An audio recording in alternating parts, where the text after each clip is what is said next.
Tea கடை kitchen சொந்தங்களுக்கு வணக்கம். இன்றைக்கி நம்ம என்ன பார்க்க போகிறோம்னா, நிறைய சத்துக்கள் நிறைஞ்ச அதே நேரத்தில் ரொம்ப டேஸ்ட்டான ஒரு ஈவினிங் ஸ்நாக்ஸ் சிம்பிளாக எப்படி வீட்டில் செய்யலாம் அப்படின்றத பார்க்க போகிறோம். ஸ்கூல் லீவ் விட்டு குழந்தைங்கள்லாம் வீட்டில் இருக்கிற நேரத்தில் இந்த மாதிரி ஒரு ஸ்நாக்ஸ் செஞ்சு கொடுத்துட்டிங்கன்னா கொஞ்ச நேரத்தில் நொறுக்கி தள்ளிடுவாங்க. வணக்கம். நீங்கள் நம்ம டீ கடை கிச்சனில் ஈவினிங் ஸ்நாக்ஸ் தான் செய்ய போகிறோம். அது மாலை நேர தின்பண்டம் தான் செய்ய போகிறோம். அதுக்கு ஒரு மிக்சிங் பவுல் எடுத்து வச்சுருக்கோம். மிக்சிங் பவுல் எடுத்து வச்சுட்டு உருளைக்கிழங்கு 250 கிராம், அதாவது 2 உருளைக்கிழங்கு ஒரு 1/4 கிலோ இருக்குது. அதை நல்லா தொழியை சீவிட்டு கழுவி வச்சுருக்கோம். இப்போ இந்த உருளைக்கிழங்கு வந்து நம்ம இந்த மாதிரி சின்ன துளையில் எல்லாத்தையும் நல்லா துருவிக்கலாம். 2 உருளைக்கிழங்கையும் இதே மாதிரி துருவிடுங்க. இப்போ துருவின உருளைக்கிழங்குல நம்ம தண்ணி சேர்த்து உருளைக்கிழங்க ஒரு தடவை அலசி எடுத்துடலாம்.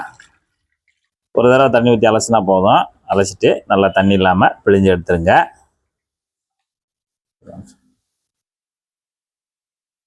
உருளைக்கிழங்கு துருவில் நல்லா அந்த மாதிரி கழுவிட்டு தனியாக பிழிஞ்சு எடுத்து வச்சிடலாம். இப்போ அலசின உருளைக்கிழங்க நம்ம மிக்சிங் பவுலில் சேர்த்துக்கலாம். இது மேலே 1/4 டீஸ்பூன் மஞ்சள் தூள், தனி மிளகாத்தூள் 1 டீஸ்பூனு, கரம் மசாலா ஒரு 1/2 டீஸ்பூன், ஜீரகத்தூள் ஒரு 1/2 டீஸ்பூனு, இதுக்கு தேவையான உப்பு ஒரு 3/4 டீஸ்பூனு தூள் உப்பு, பெரிய பல் பூண்டு ஒரு 4 பல் பூண்டு எடுத்து நல்லா இடி உரலில் வச்சு நச்சு வச்சுருக்கோம். அதை நம்ம உள்ளே சேர்த்துக்கலாம். ஒரு 3 பச்சை மிளகாய் அதேமாதிரி மீடியம் சைஸில் எடுத்து நச்சு வச்சுருக்கோம். அதையும் உள்ளே சேர்த்துடலாம். இஞ்சி துண்டு பார்த்தீங்கன்னா நல்லா 2 இன்ச்சு அளவு எடுத்து நல்லா பொடுசாக நச்சு வச்சுருக்கோம். அதையும் நம்ம உள்ளே சேர்த்துக்கலாம். மல்லியில் கொஞ்சமாக எடுத்து நல்லா பொடுசாக வெட்டி வச்சுருக்கோம். அதையும் நம்ம உள்ளே சேர்த்துடலாம். இப்போ நம்ம ஒரு தடவை எல்லாத்தையும் சேர்த்து கலந்து விட்டுறலாம். இந்த துருவல் நம்ம போட்டிருக்க மசாலு உப்பு எல்லாத்தையும் சேர்த்து ஒரு தடவை நல்லா கலந்து விட்டுருங்க. இந்த அளவு கலந்துட்டு இது அப்படியே இருக்கட்டும். அடுத்ததாக மீல் மேக்கர் வந்து ஒரு 150 கிராம் எடுத்து நல்லா வெந்நியை சுட வச்சுட்டு அந்த வெந்நியில் ஒரு 10 நிமிஷம் நல்லா வெந்நியில் ஊற வச்சு மறுபடியும் வெளியில் எடுத்துட்டு நல்லா ஆற வச்சு புழிஞ்சு வச்சுருக்கோம். நம்ம தண்ணி இல்லாமல் புழிஞ்சு வச்சுருக்கோம். இப்போ இந்த புழிஞ்சு வச்சுருக்கக்கூடிய அந்த மீல் மேக்கரை ஒரு பெரிய மிக்சி ஜாரில் 2 ரவுண்டுக்கு அரைச்சிக்கிடுவோம். பாதியாக போட்டு 2 ரவுண்டுக்கு நம்ம அரைச்சி அதை நைஸாக அரைச்சி எடுத்துகிட்டு வந்துடணும். இப்போ அரைச்சி எடுத்துகிட்டு வந்தாச்சு. நல்லா இந்த அளவுக்கு நல்லா குறப்பாக அரைச்சி எடுத்துகிட்டு வந்துட்டு அதை அப்படியே நம்ம இங்கே உருளைக்கிழங்கு மசாலாவை விரைவி வச்சுக்கோம்ல அந்த பவுல்லே இதை சேர்த்துடலாம். இதே போல் மீதம் இருக்கிறதையும் அரைச்சிட்டு இந்த பவுலில் சேர்த்துருங்க. இப்போ நம்ம மீதம் இருக்கிறதையும் அரைச்சிட்டு பவுலில் சேர்த்தாச்சு. இது மேலே ஒரு 50 கிராம் கடலை மாவு, 50 கிராம் கடலை மாவு போதும், ரொம்ப வேண்டாம். 50 கிராம் கடலை மாவை மேலே தூவி விட்டுட்டு இப்போ நம்ம எல்லாத்தையும் சேர்த்து ஒரு தடவை பிசைஞ்சு கொடுக்கணும். உருளைக்கிழங்கு மசாலா, இப்போ நம்ம அரைச்சி போட்ட சோயா, கடலை மாவு நல்லா பிசைஞ்சு விடுங்க. இப்போ நல்லா பிசைஞ்சாச்சு.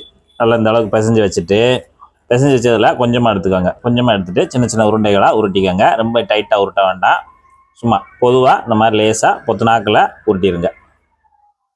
இந்த அளவுக்கு உருட்டினா போதும். உருட்டிட்டு தனியாக நம்ம தட்டில் எடுத்து வச்சிடலாம்.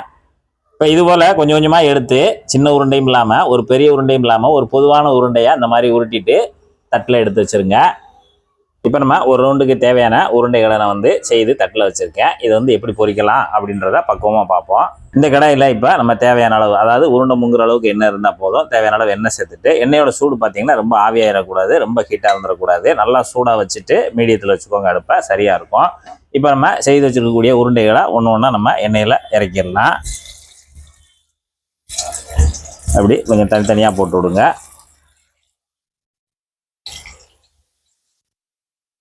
நான் ஒரு 10 உருண்டை வரைக்கும் ஒரு ரவுண்டுக்கு தேவையானதை போட்டிருக்கேன். நீங்கள் எண்ணெய்க்கு தகுந்தாப்புலையும் எண்ணெயோட சூடுக்கு தகுந்தாப்புலையும் நீங்கள் உருண்டைகளை செய்து எண்ணெயில் சேர்த்துக்கோங்க.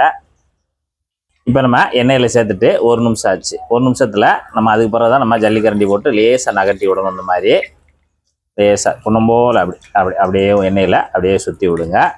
ரொம்ப அழுத்திட வேண்டாம். ஏன்னா நம்ம உருண்டைகள் வந்து ரொம்ப நைஸாக இருக்கும், உள்ளே உடஞ்சிடக்கூடாது எண்ணெயில். அதுக்காக நல்லபடியே நகட்டி விட்டிங்கன்னா அதுவாக எல்லாமே உருண்டு எல்லா பக்கமும் நல்லா ஒன்று போல் வெந்து வர்றதுக்கு வாய்ப்பாக இருக்கும்.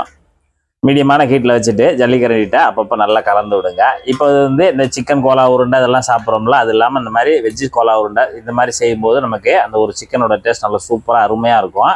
சிக்கன் பிடிக்காதவங்க இதுபோல் சோயாவை எடுத்து நீங்கள் ஒரு கோலா உருண்டை செய்து சாப்பிடும்போது ரொம்ப சூப்பராக இருக்கும்.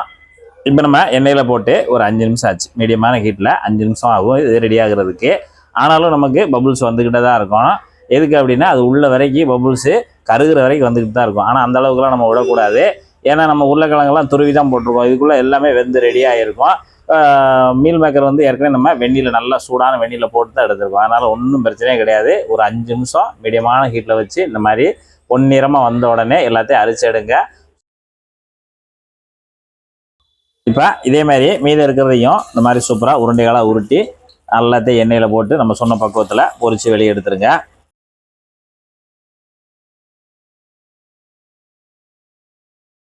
கிறிஸ்பியாக இருக்கும், உள்ள நல்லா சாஃப்டாக இருக்கும்.